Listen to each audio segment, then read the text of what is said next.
Assalamualaikum warahmatullahi wabarakatuh. Minasan Konnichiwa.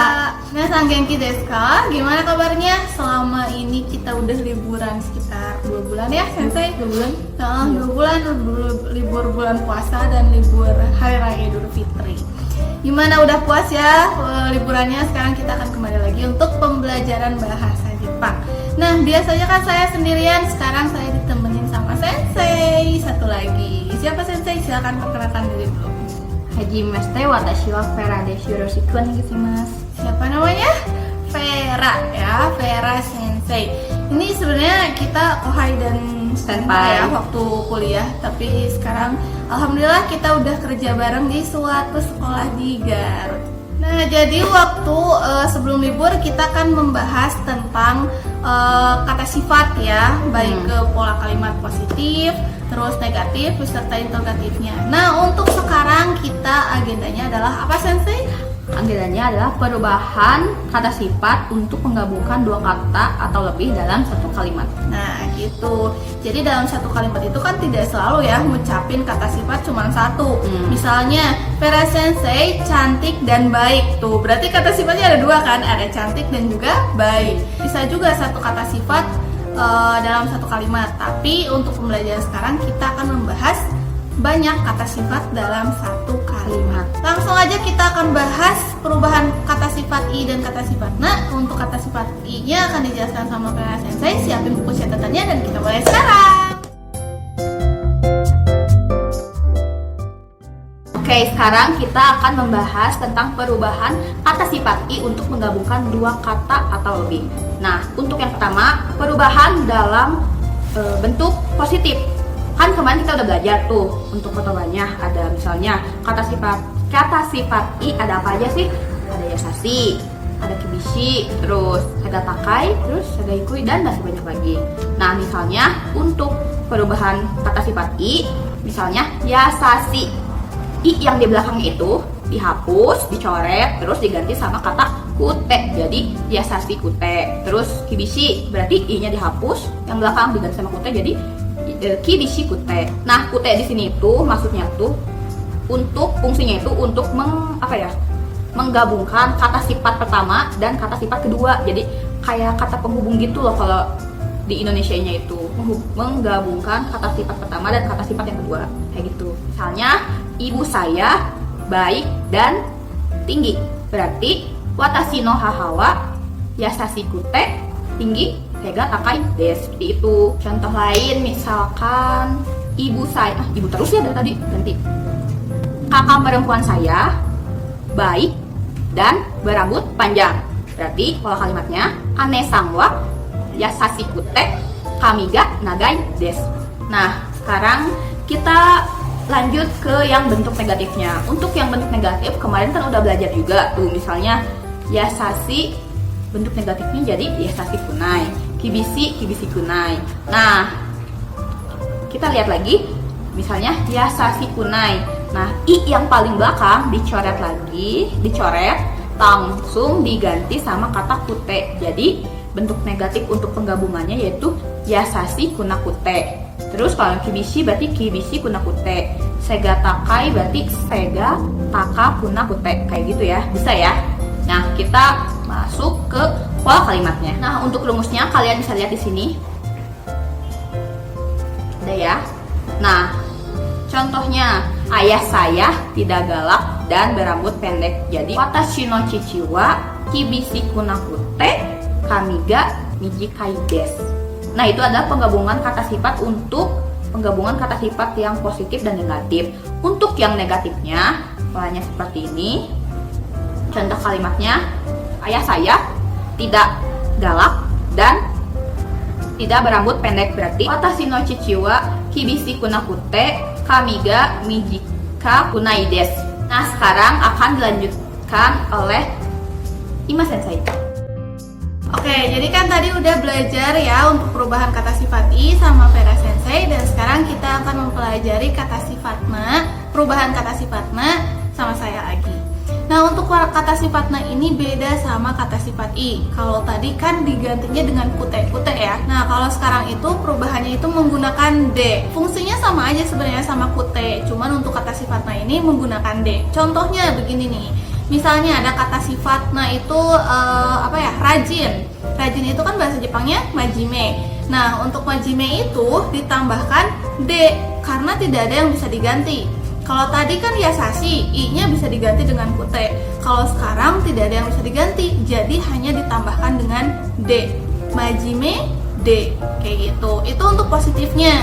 Kalau misalnya untuk negatifnya, menggunakan janai. Misalnya nih, majime, berarti kan tidak rajin ya. Majime, jana, kute. Nah, itu baru. Kenapa diganti pakai kute? Karena akhirannya itu janai. Negatifnya kan majime janai.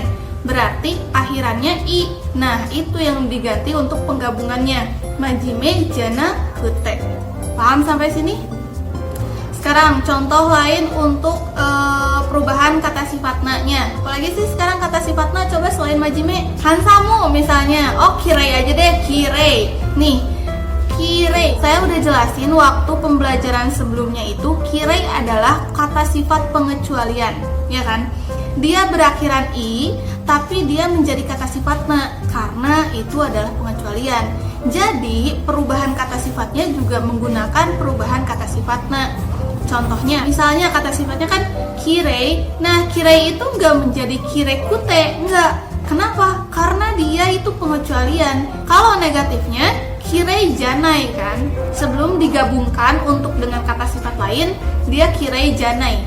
Nah, untuk digabungkan dengan kata sifat lain, jadi kirei jana kute. Si i-nya jangan dihilangkan karena dia pengecualian, masuk ke kata sifat. Paham? Wakarimashita ka? Langsung deh sekarang kita ke contoh pola kalimatnya. Untuk rumusnya seperti ini, kalian bisa lihat sendiri rumusnya. Nah, sekarang dalam satu kalimat itu terdapat dua kata sifat, tapi kata sifatnya dua-duanya positif dan positif. Misal, ayah saya ganteng, tampan, dan rajin misalnya. Jadi, watashi no chichi wa, tampan itu hansamu, penggabungannya adalah menggunakan de, hansamu de. Terus dilanjutkan dengan kata sifat yang kedua yaitu rajin. Rajin majime, jadi majime des. Watashi no chichi wa hansamu de majime des. Kayak gitu. Untuk contoh lain, dalam satu kalimat itu ada dua kata sifat, tapi kata sifatnya ada kata sifat positif dan negatif. Contoh kalimatnya misalnya, ayah saya tampan tapi tidak rajin gitu. Jadi watashi no chichi wa hansamu de, tapi tidak rajin. Majime janai des. Majime janai des. Jadi untuk kata sifat yang akhir dia nggak usah diganti, langsung aja menggunakan des-nya. Lanjut, contoh selanjutnya yang ketiga. Misalnya dalam satu kalimat terdapat kata sifat yang negatif dan negatif. Kalau tadi kan yang pertama positif-positif, yang kedua positif-negatif, yang ketiga sekarang dalam satu kalimat dua-duanya kata sifatnya itu negatif ya. Contoh, ayah saya tidak tampan dan tidak rajin. Berarti watashi no chichi wa hansamu janakute. Ingat, perubahannya adalah dari janai menjadi janakute. Hansamu janakute majime janai desu. Watashi no chichi wa hansamu janakute majime janai desu. Jadi tidak tampan dan tidak rajin. Gitu. Paham sampai sini? Nah, sekarang untuk pola kalimat interrogatifnya gimana nih Sensei? Kalau untuk pola kalimat interrogatif itu sama kayak pembelajaran yang sebelumnya. Kan nanyain ya, gimana sih orangnya dia, misalnya ayah kamu gimana sih orangnya, itu sama aja. Ayah ke keluarga orang lain itu kan otosang, berarti otosang wa donna hito desu ka? Orangnya gimana sih? Nah, sama aja kayak gitu. Dijawabnya, kalau yang pembelajaran sebelumnya itu kan cuman menyebutkan satu kata sifat, yang sekarang menyebutkan dua kata sifat atau bahkan boleh lebih. Kalian boleh menyebutkan ada 4 kata sifat atau 5 mungkin, terserah bebas. Gitu, paham ya? Wakarimashita ka? Nah, saya gimana nih kalau misalkan dalam satu kalimat boleh nggak penggabungannya kata sifat sama kata sifat na? Oh iya, Jadi dalam satu kalimat itu misalnya ada kata sifat i, ada kata sifat na juga, ada negatif, positif, bisa kayak gitu ya, campur berarti ya. Bisa dong. Jadi dalam satu kalimat misalnya ayah saya baik, ayah saya rajin, ayah saya tampan. Itu kan tampan dan rajin kata sifat na, sedangkan baik itu kan kata sifat i. Jadi bisa dong digabungkan. Watashi no chichi wa yasashiku de, majime de, handsome desu. Gitu. Kalau ada negatifnya silahkan tinggal diganti aja dengan negatif.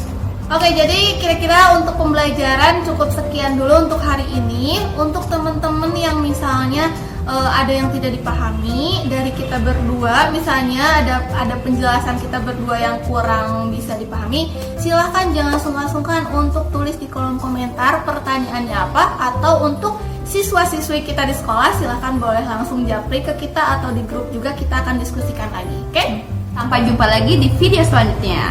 Nah, semoga pembelajaran hari ini semoga bermanfaat untuk teman-teman semuanya.